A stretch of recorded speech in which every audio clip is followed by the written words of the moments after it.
On Tuesday afternoon, Barcelona started their Champions League dream at the Groupama Stadium against Olympique de Lyon in an all-out European clash. This will mark the beginning to complete what our captain Lionel Messi said at the start of the season, which is to win La Orejona. That is why in this video we'll be taking a look at everything that you need to know before kickoff tomorrow, including lineups, team updates, and of course, predictions. Así que los quiero todos relajaditos, and let's get started with this preview.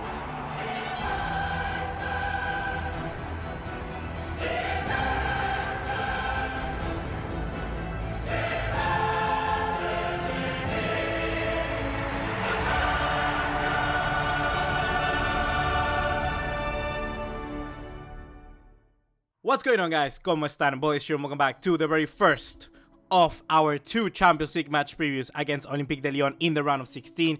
And this one is going to be an absolute blast because this game, I just know we're going to have so much entertainment in it, and I'm really excited. So if you are really hyped as I am for this one, be sure to drop us a like, leave us a subscribe, turn on the bell notification icon. You know the drill, you get the deal, and let's get right into it.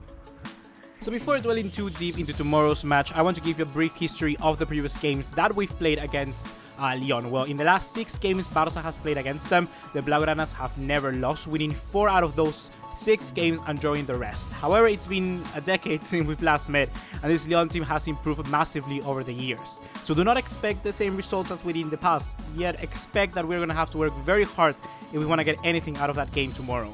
Lyon in 2019 have only lost 1 of their last 9 games in all competitions, and certainly they may look underdogs for this tie, but we shouldn't underestimate them. They cannot be overlooked. They have beaten PSG some few days ago, and against Manchester City in the group stages, they were always competitive, winning in the Etihad and then drawing at Lyon, which is a very big thing for a team certainly playing against one of the better European sides, I may say, in this year.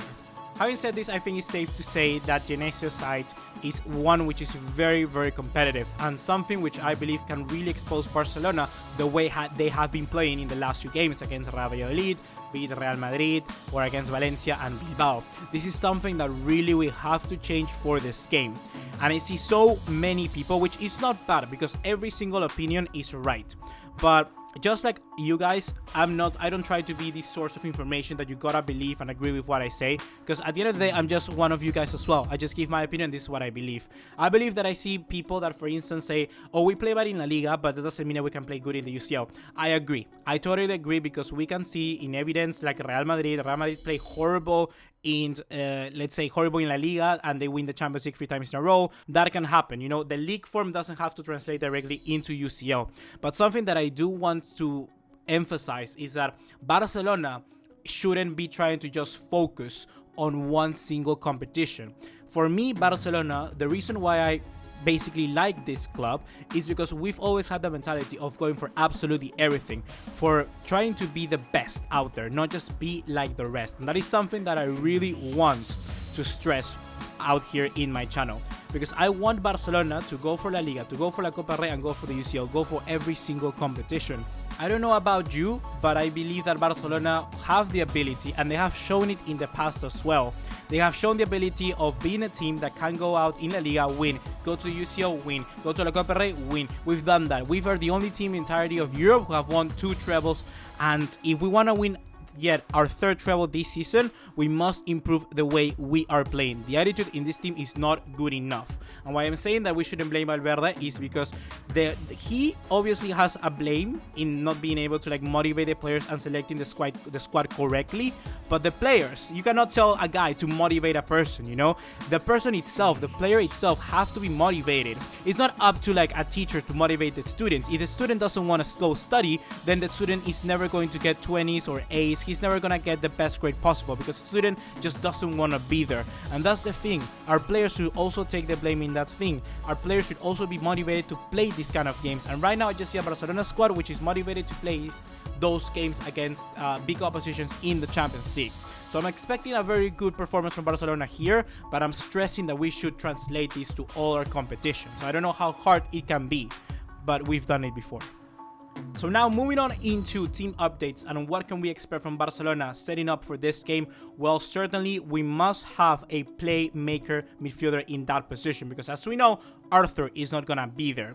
I don't want to give a huge time talking about just Arthur Melo because it's certainly that we need a player like that in our midfield. And right now there's only for me 2 guys that can do that, which are Carles Aleñá and Philippe Coutinho. At center back, I've seen so many news outlets and things saying that, oh, Samuel Umtiti has been called up for Barcelona. And honestly, that's a very good news because it means that he's getting back into the habit of traveling with the squad. And that's always useful because it makes a player get focused, get determined, get that motivation that other people are lacking to be able to kind of make a faster recovery and do better in training or whatever. So I'm very happy that Samuel Umtiti was included in this list. However, I do not feel that he's ready to start a game like this one. Certainly, he's a very big doubt because he's not fit enough. Let's be honest, guys. Even though he's way better than Clement Lenglet right now has been putting in very good performances of late. And I feel that he has earned himself more than a right to start this game against Lyon. He's a very good defender, and I feel that he's going to be very solid for this one. And I just hope that Samuel Umtiti and him are going to have a very good rivalry as soon as the World Cup champion returns and just basically competes for that spot again. On the other hand, we got Olympique de Lyon, and they are missing a very, very important player through suspension, which is Nabil Fekir. Nabil Fekir, the other day, we just saw how important he was when Lyon played against Guingamp, scoring 1 goal and setting up the other. So Barcelona have certainly dodged a really, really big bullet by not having him in the field against them. Yet, I don't believe this is going to be a very big thing for Lyon and their squad and their fans to be demotivated. I believe that also with the players coming back like Tanguy and Ndombele, probably also Jason Denayer, they're going to have a very good squad, not only to pressure us very high up the field, but also to make us feel uncomfortable, because the midfield is where I think it's going to be make or break in this game. And Ndombele, for me, is really the guy to focus in this one, even though Memphis Depay, although in attack, can provide so many things for them. Being able to stretch out the field out wide, being very good from set pieces, and having a wonderful just ability to just grab the ball, dribble through defenders, and then put it into the back of the net.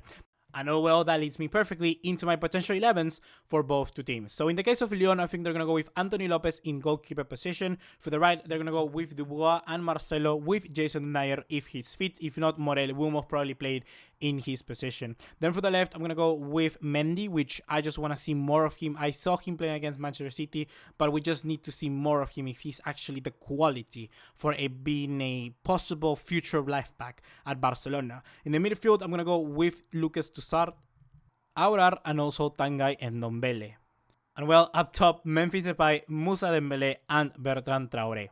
In the case of Barcelona, I'm going to go with Marc-André Ter Stegen in goal. For the right back position, Nelson Semedo. And I feel that this is a very good move from Valverde because we saw him not playing against Real Valladolid, which is a very big hint that he was going to play this one.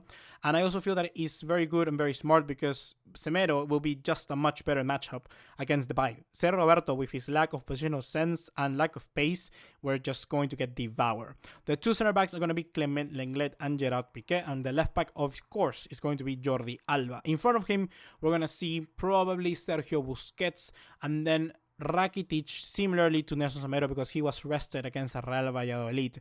And then there's the very big question: who is going to play in the left midfield position? The most likely candidate to start in that position would be Arturo Vidal, just because of he's a fan favorite of Valverde.